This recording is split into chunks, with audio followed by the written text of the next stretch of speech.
Good? Yeah, I'm good. Alright, gaveled in. Libertarian Party, Randolph County meeting for August, what's the date? 28th? 28th.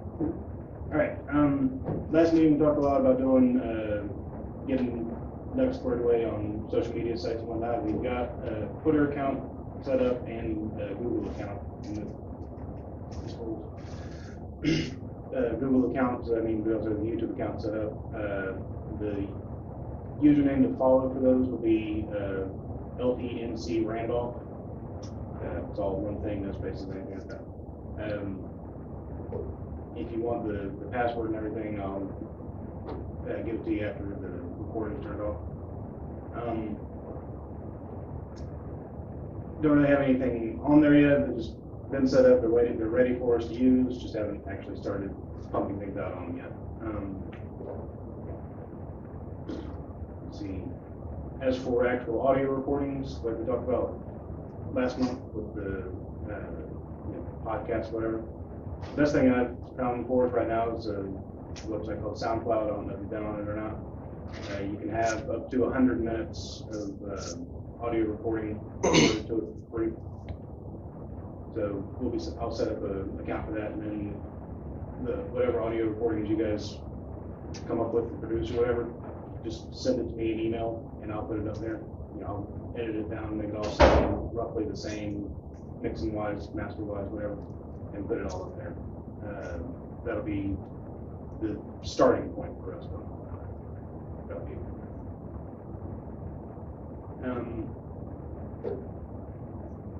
What else?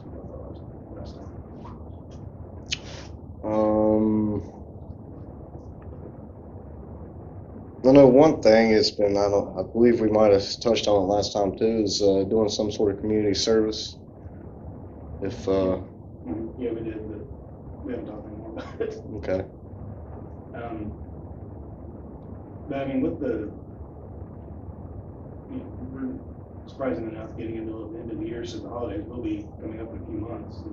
Now would be a good time to start looking into trying to get into that. I don't know what our best bet's going to be for that, because I really don't think just doing it on our own is going to be feasible. I think latching on to somebody else, or as a group volunteering with somebody else, is probably going to be the best thing to do right now. Yeah, we don't have the numbers We got people-wise yet. We got the numbers. It's just a matter of getting a hold of them. What's going on, Corbin? Set up confused me. It's all right. A whole 3 minutes later. Punctuality. Man. He does it really. Alright, any other business anybody else wants to go over? I'm trying to move this quick because we actually have an important person talking to us.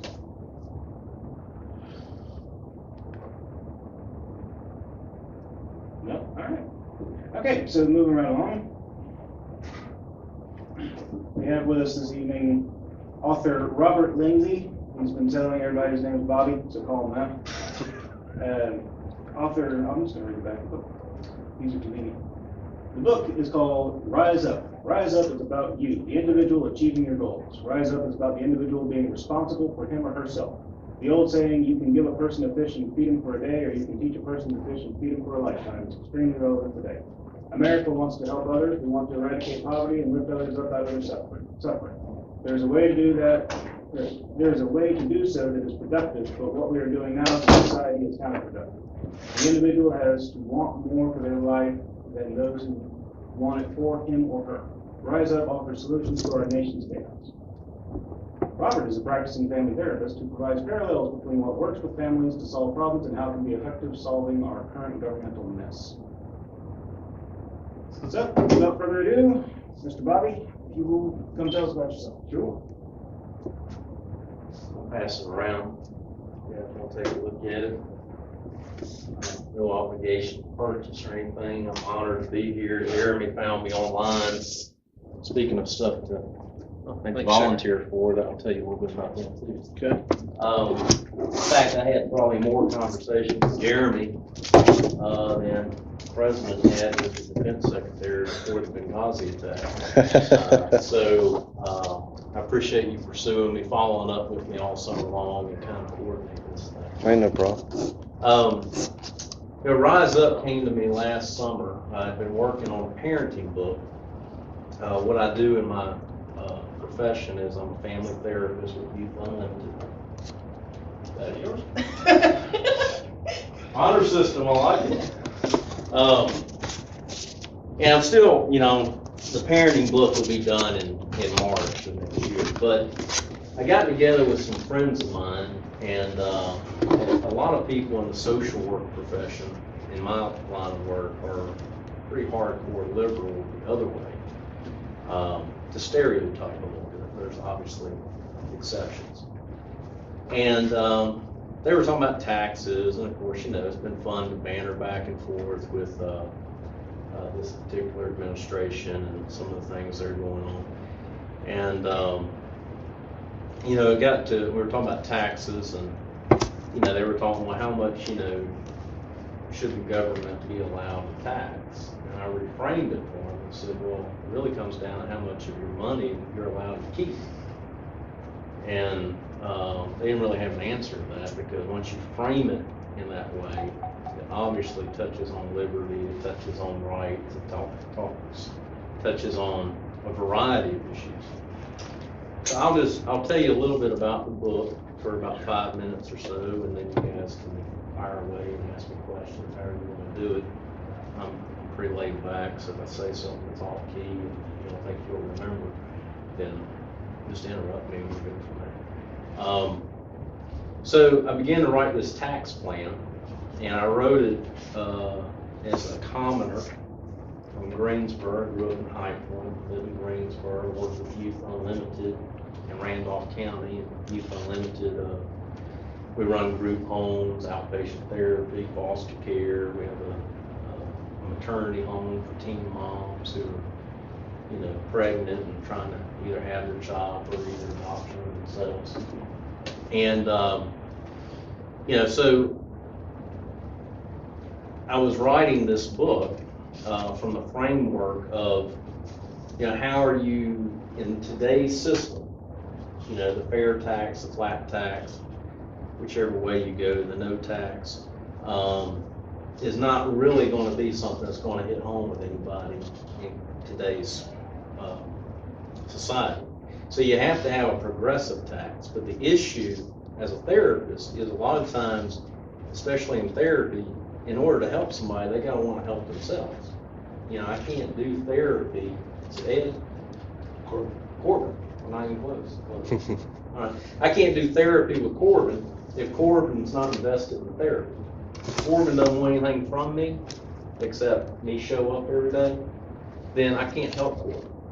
And a lot of times with our social policies, they are reactive rather than responsive, and they keep people in poverty rather than actually doing any long-term good.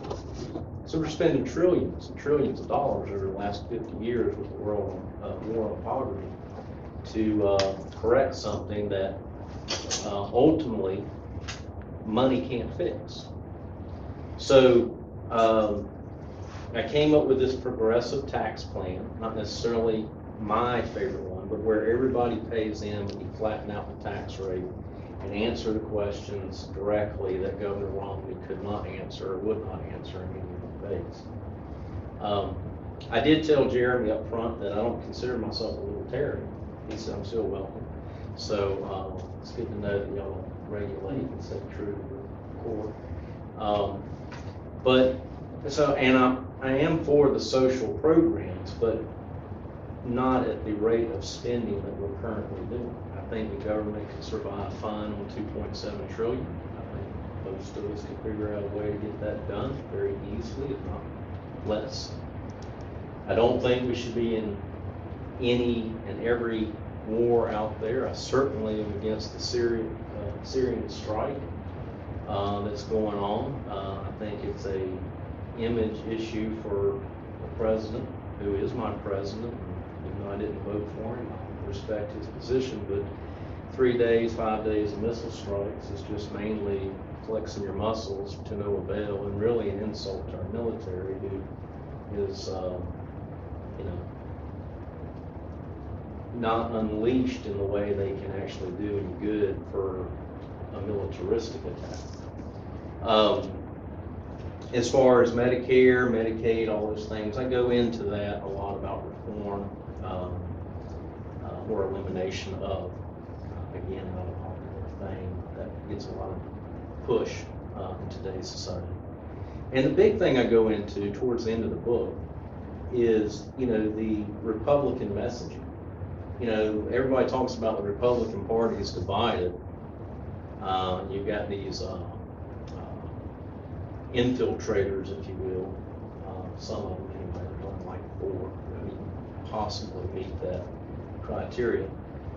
But the Republican Party is not really divided so much as it's beginning to be exposed for what it is.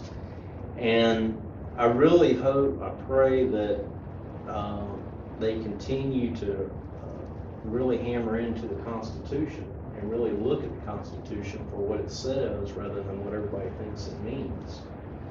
It's really an easy write as far as reading it. There's not a lot of ambiguity to it. And keep driving the Republicans to go a little bit more right than to the moderate sides. Because anybody, any of us know that when the Democrats go on to the news stations and say that they're concerned that the White House won't be taken by a Republican, again, if they don't go along with this or that or whatever. Well, I mean, I don't think the Democrats really are out for the best interest of the Republicans any more than the Republicans are out for the best interest of the Democrats. So it's just a big debacle, a big mess. And in the book, I write out a clear strategy for conservative views, some tie into libertarian views. But the whole concept came to me in this writing with friends who were battling against me, if you will, about my viewpoints as a therapist, as a social worker, and, you know, just my personal beliefs. So I know you hadn't read the book or anything, but y'all have any like specific questions or anything you'd like to know more about? And it could be about the book or the agency or anything else. You said the plan was a progressive tax plan. Could you give a little more detail on that? Sure, I flattened it out. The wealthy, I think, pay 12%, and those that make under 25, 30,000 pay 1%. The issue is, you know, people pay into their Social Security and their Medicare, but 47, 50% of the people don't pay an actual federal tax. So when you've got that big of a percentage not paying into it, you know, it adds up. So I would love a 15, 17% flat tax. It'd be even great if we had no tax, but in today's society, that'd be a hard push. So, but I flatten out the deductions. I mean, you know, people in America are generous. They're going to give to their charities, whether they get a deduction or not. They don't need a deduction for their kids. They don't need a deduction for that. It's like going to a store and something's $60 and you get it on sale for 20% off. You know, I mean, it's kind of ridiculous how we do our taxes. What about not deducting for credits? In the book, I call for none of that. This is what you pay. And really my goal is to eliminate, and this is before all the IRS stuff, I mean, I finished this thing in December. My goal is to eliminate the IRS by 50, 75%. And so it's taken right out of your paycheck, essentially. You know, there's no filing, there's no this, there's no that. So there's no reason to have those guys having the power that they have over individuals. You know, they need to be downsized. Final question. That flattening of the rate and the expanding of the base, you know, moving toward more of a flat tax system, getting rid of deductions and credits and everything. That was the major reform presented by Ronald Reagan, and then it only took 20 years or so to completely remove that and get us back to where we're at today. What kind of insurances would the plan have that it wouldn't be that easy to undo? Well, again, I'm not a politician, so, you know, Reagan, everybody, especially my side of the tracks, conservatives tout Reagan as the end-all be-all, the messiah, if you will, conservative party. But, you know, let's face it, Reagan signed the Entala Act in '86, which drastically drove up the cost of health insurance and the cost of practicing medicine in hospitals. The Entala Act was kind of an insult. Do you know what the Entala Act is? Okay. It's basically, I do part-time work in the hospitals, and I do psychiatric assessments and for suicidal and homicidal type patients and try to help get them into a stable environment. But the Entala Act was essentially if a patient shows up at the hospital by law is required to treat them regardless of their pay source as many times as they show up for however long they show up, indefinitely, so forth and so on. And in practicality, it's a good law because you want people to get the help they need. However, you know, the people that are paying for that, especially for the uninsured, is the people that are paying for their hospital bill. So it drives up the cost, and Reagan did that. He did the Amnesty Act in, I think, '86, '87. He drove the taxes down, but increased the national debt by driving up defense spending and bankrupting the Russians, if you will. So the Republican issue is they always talk about they're for smaller government, but they always increase the size of government. They always increase federal spending, you know. They always increase national debt. And, you know, to Republicans' chagrin, you know, Clinton is the only one really to balance the budget in the mid-90s. You know, so Republicans are embarrassed by that in a lot of ways. So, what assurances my plan would be effective, I don't know. It comes down to leadership, it comes down to character, it comes down to people meaning what they say rather than giving the talking points to the media. And our leaders are impotent, and they don't know how to lead. They know how to get, and they just voted. You know, they're voting to defund Obamacare, which you know is not going to work. And at the same time, Obama gave them a raise, which they chose not to defund. So, you know, I think they could have easily defunded their raise. So, a lot of walking contradictions. I don't know if that answers the question.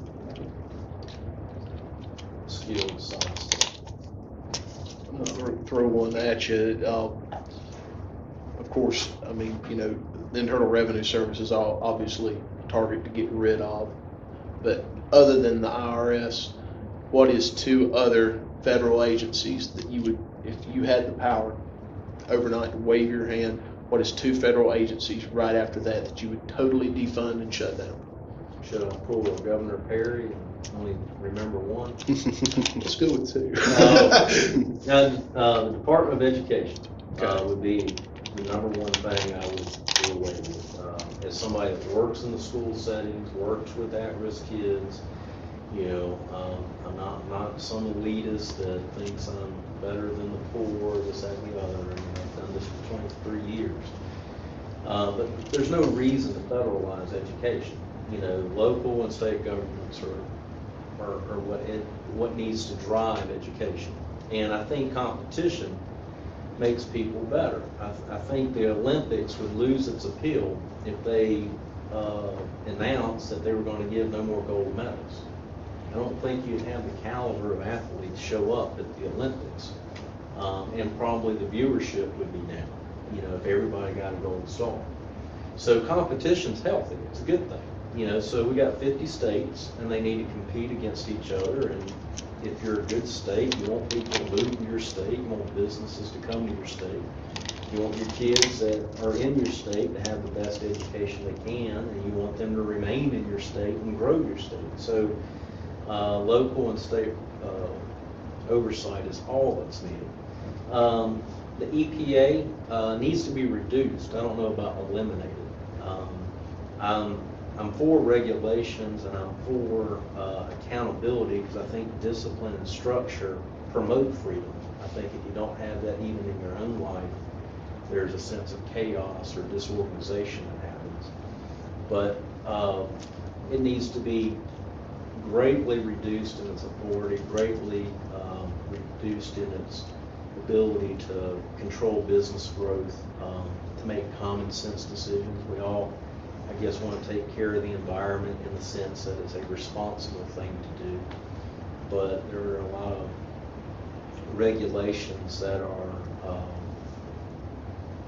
could be challenged if it was reduced to promote growth. I would disband Homeland Security. In my book, I call for, I was never a fan of Homeland Security when it was put in place. I understand the backdrop of it. But I really think that we only need 3 security departments in the country. And that would be the FBI for local and domestic, I guess, or federal. The CIA, but need them to some degree, and the military. I'm not a big fan of the NSA, despite the new stuff that's coming out. I think that could be downsized and plugged into either the FBI or the CIA. The idea that Homeland Security was put in place to bridge the communication between agencies that should be communicating anyway is lunacy. It's like, if you're doing therapy with a family, and the family is, got 4 people in the family, and all of a sudden you add 10 more people in the household, well, it's just going to add to the chaos, regardless how good the 10 other people might be. And so all they did was just add more bureaucracy and red tape to the already screwed up system. And I saw in thumbing through the book, and it was, I think it was in your section about funding of the military and some of the stuff like that, but also did I see a section about the space program? I know it seems like an off-the-wall thing for me to ask, but what's your feelings on funding of NASA and expenditures there? Well, I put in there that, I'm not sure, the budget needs to get under control first. I mean, what we tend to do is we do a lot of budgets, we're going to reduce spending, but then we're going to spend $200 billion to go to the moon or something. I mean, so you got to get your spending and everything under control. But I do believe that going to the moon, having a base, maybe exploring Mars, are all things that 200 years from now may mean something. Right. And I think America needs to lead the way in that way. But I think they need to do so responsibly. Whether that needs to be federally overseen or it can be done through private enterprise, I don't know. I mean, I think you have to regulate it to some extent. I just don't know, as it connects to the Constitution and individual rights, where that fits in. Being a libertarian, it's hard for me to justify funding a lot of programs, but NASA's always been kind of one of those pet things of mine. I've always been kind of a fan of space exploration, so I've always been a little bit more lenient about the usage of money towards them, but I can't help but notice that what we're putting into, of course, money's being cut to NASA, but what we're getting out of it now, the mothballing of the shuttles, even though they were old, going back to a system of transportation that's basically even more archaic than strapping a toy airplane to a bottle rocket and shooting it into the air, to use a crude example of what we're doing. We're going back to using the space capsules. That's basically just a design similar to like Gemini or Apollo. When you've got private corporations now that are taking the designs let's say the shuttle, and they're enhancing it, making it better, and you're getting to a point where commercial enterprise into space is yielding better fruit than anything that the government has put out. And so, I think maybe the way I kind of reconcile that is that if a private corporation can come up with something better than what NASA's done, do it to it. Absolutely.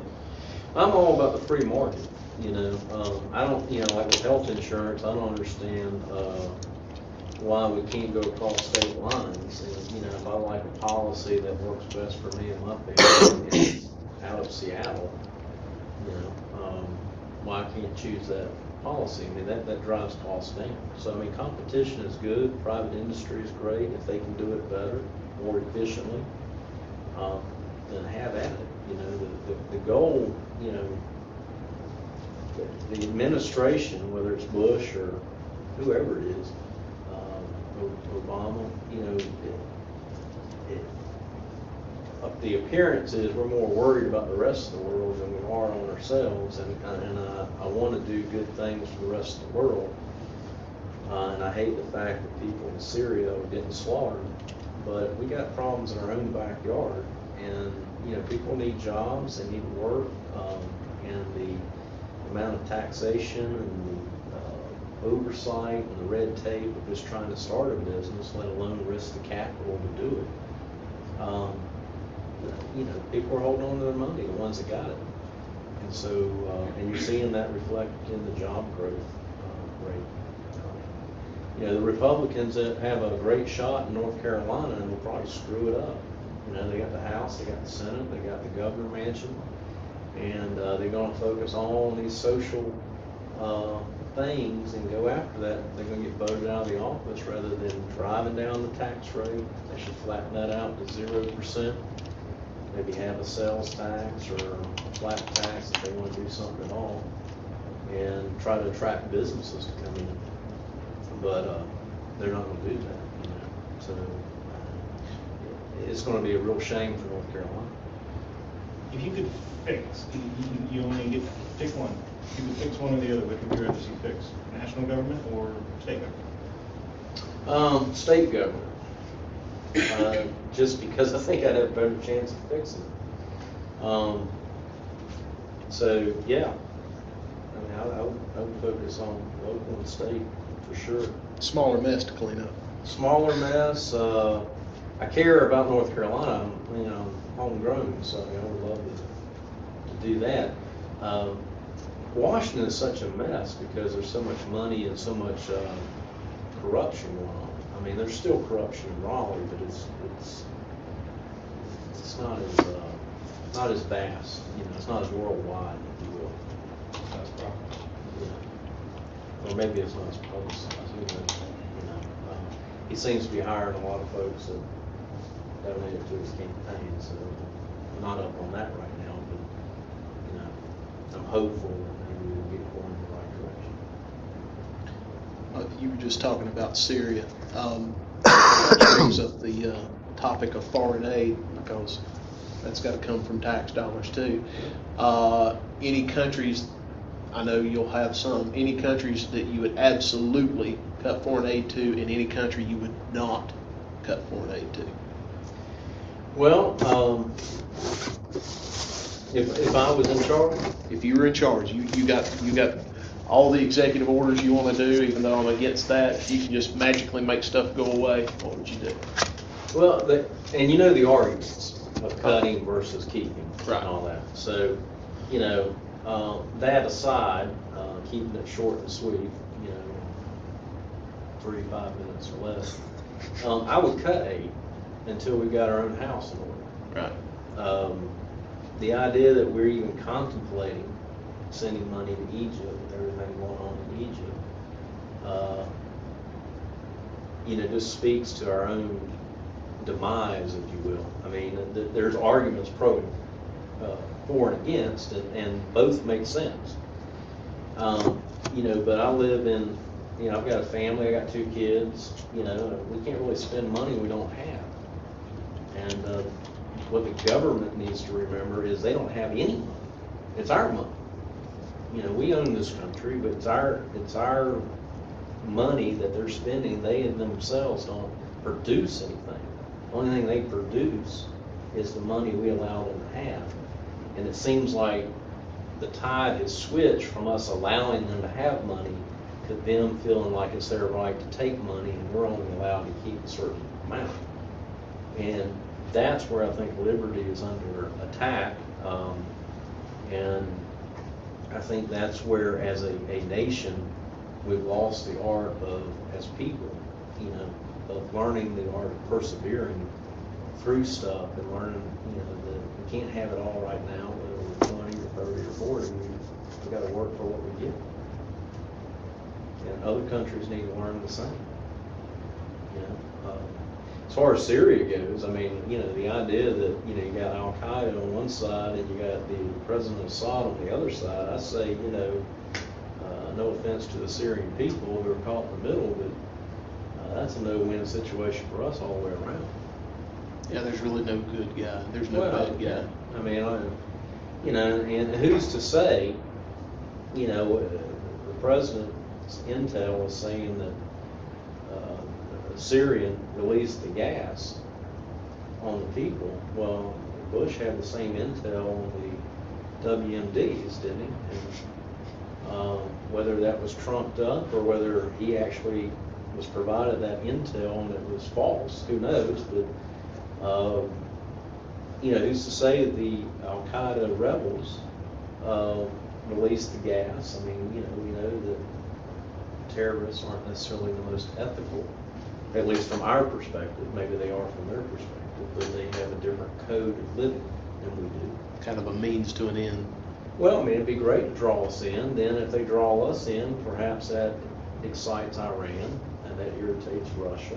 Then all of a sudden somebody launches a hand grenade at Israel, and then all of a sudden you got a mess because we've got to respond because the president said, if you do this, I'm going to do this. And again, if he's going to go in, he needs to just go in. But 3 days of missile strikes, just to prove your point, is you know, lack of leadership in many ways. I'm going to ask you one more, and then I'll let somebody else ask you. Federal funding for the United Nations. Zip. Good. Zip. They don't need it. Yeah. And I don't know that they do. You know, I don't want to be a united world nation. You know, that comes across as being discriminatory or racist or some sort of whatever, but, you know, America needs to take care of America. And once we get America down, then maybe we can look at helping other folks that won't help. But why we keep trying to help people that don't really want our help, or set up governments and countries that don't want our type of democracy, is beyond me. It goes back to the therapy question. You know, I meet with a family to do therapy, and they don't have a goal that I can help them work on. Why am I going to keep meeting them? That's a waste of their money, a waste of our time. You know, I got to be able to, you know, look at John and say, what do you want to work on? John says, I want to work on this. And I'm like, okay, I can do that. But you're going to have to do the work. I'm not going to do the work. And, you know,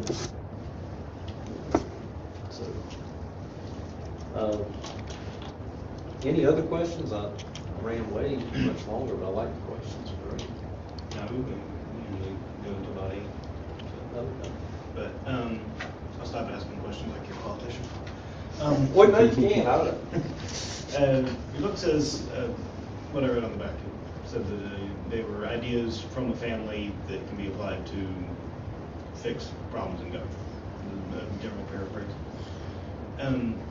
If you could pull it down to maybe 3 or 4 key points from the book, from that perspective, ideas of a family, working in a family, if you could pull out 3 or 4 key ones to get from the book, Well, family first has to live within its means if it's going to survive.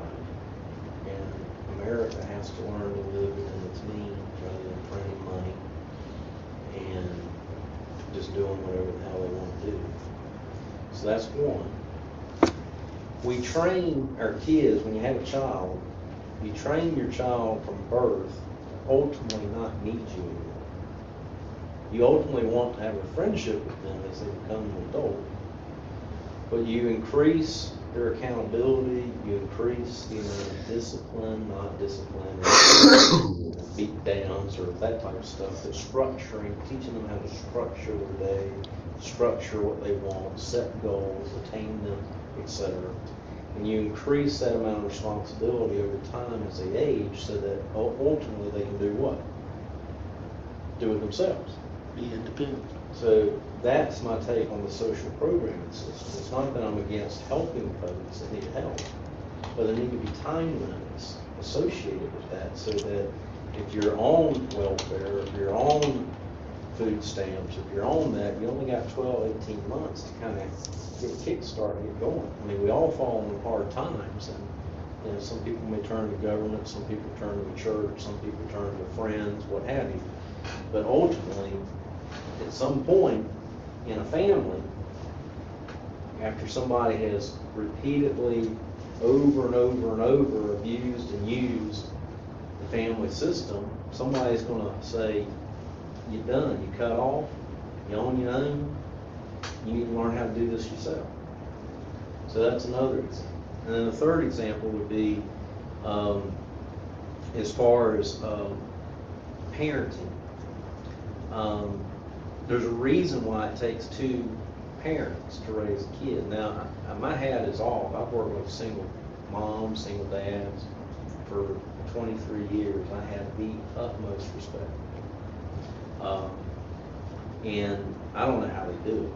Me and my wife had a hard enough time just with the two of us. So, but fathers, men in general, have really slacked off in their responsibilities in raising their kids, especially in the African American culture, but it's widespread in a lot of cultures. And if you want to deal with youth violence and all the senseless killings and the gang stuff and all the things that are going on in today's world, everybody keeps talking about federalizing gun laws or federalizing this, or you need to do more of this. It really comes down to leadership in the home. And leadership in the home is absent, and I think we can clearly say that leadership in Washington is absent. And I think there's a big parallel, and I use that in the book to draw the comparison on the home front and how that translates to what's going on in policy making in the capital. Is that? Yeah. I got one more I want to ask you about your, this is the group that you work with, right? Yes, sir. Youth Unlimited. Just give us an overview of what that entails, and just something to really advertise yourself here. So. Sure. Youth Unlimited was started in 1968. It was originally done by a bunch of Christian businessmen in High Point in 68. I was born in 68. I don't know, but back in the 60s, early 70s, the youth were just going nuts, and violence, assassination of Dr. King, Robert Kennedy, and John F. Kennedy before that. I guess Malcolm X was in there somewhere. So they got together, threw on some psychedelic paint, and opened up like a pool hall in downtown High Point. And it kind of grew from there to where we ended up buying a parcel of land in Sophia. Anybody remember Sophia? So we're off Beeson Farm Road down there on 311, and we've got 155 acres of land. We've got 3 group homes, 2 for boys 8 to 17, 18 years of age, 1 for girls. Then we have a separate group home that's for teenage moms in social service custody or pregnant and don't have anywhere to go. They can have their baby, learn how to raise their baby there, or give it up for adoption. We have therapeutic foster care, if you're familiar with the foster care system, where we have about 20 families in the community that are willing to take in kids that generally are abused or have nowhere to go. They're kind of low management kids. We have intensive in-home services where we actually go into the home and work with parents on developing the skills they need to keep their child there so they don't end up in a group home. We have outpatient therapy. We have psychiatrists, therapists. I'm a therapist. So we have kind of a whole array of services that have kind of emerged out of this 1968 gathering of business in High Point. We serve, probably counting our outpatient clinic, over 200 kids at a time. The group homes are specifically built to be what they are. Now, a lot of times group homes have kind of a bad connotation to them, kind of in the city, and they're kind of this refurbished house, it's dirty, you got staff kind of lounging around or whatever. And, you know, it's not even the kind of place that you really want to put your dog in sometimes, and kids end up getting into actually more trouble at the group home than they did when they were at home. Our staff is a little different. We only have 4 kids in each house, so we're able to kind of have a small group. We have 2 staff working with them. Our staff retention rate is incredibly high. I'm just blessed with great staff members who've been with me a long time, who are committed to the kids. And they live on this tract of land, so I mean 155 acres, we got frisbee golf, we got all types of stuff that we can do, plus we've got Parksdale Park down the street, we go to YMCA, etc. And they go to a public school, so it's not like they have this sheltered life on campus where they have this on-site school. Going to public school actually really tells us really where they are as far as what they're learning and how they're doing. Because they're able to go to school, behave, do what they're supposed to do, make some decent grades, come home every day, and then chances are they're probably ready to look at going back home, doing well. So it's a great program. I've been there since '91. I love the mission and the people there, and you know, as you guys are praying and thinking about what endeavors to do or jump into, there's plenty out there. Youth Unlimited is one. Victory Junction Game in Randolph is a great organization that always needs help. So I'm sure whatever y'all choose to do, people will be glad to have. Last chance. Any other questions? Well, you want to tell everybody where to find your website and your book online? I like that. It's good. The website is www.robertlindsey.org. It's robertlindsey.org. And you can go there and purchase the book there, or you can go to Amazon and you can get either a Kindle edition or paperback edition. I'm looking for a literary agent to actually publish it. It is a self-published book. So this is a great opportunity for me to kind of talk about it with folks, and y'all's questions have really been good. So I hope the answers have been straightforward. I think call that a time. Call that time, everybody. Yes, sir.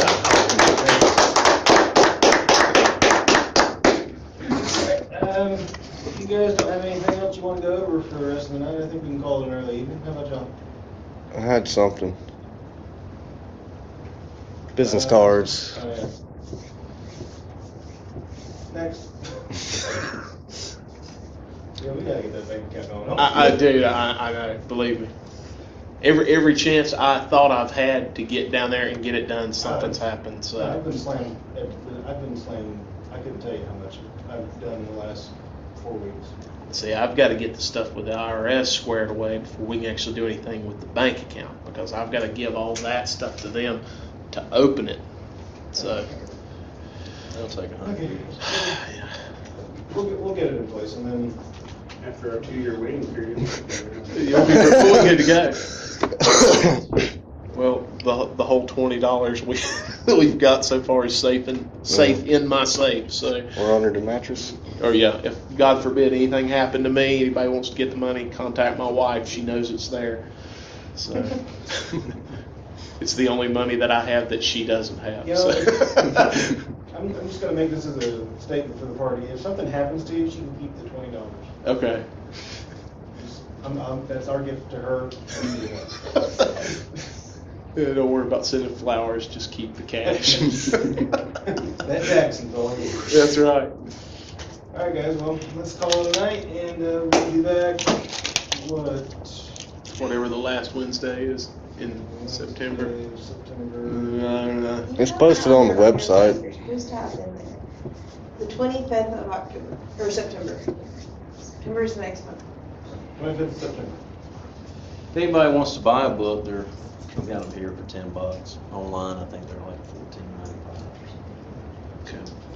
Thank you, sir. Yeah. Appreciate you I coming. enjoyed it. Yes, sir. Good questions, man. My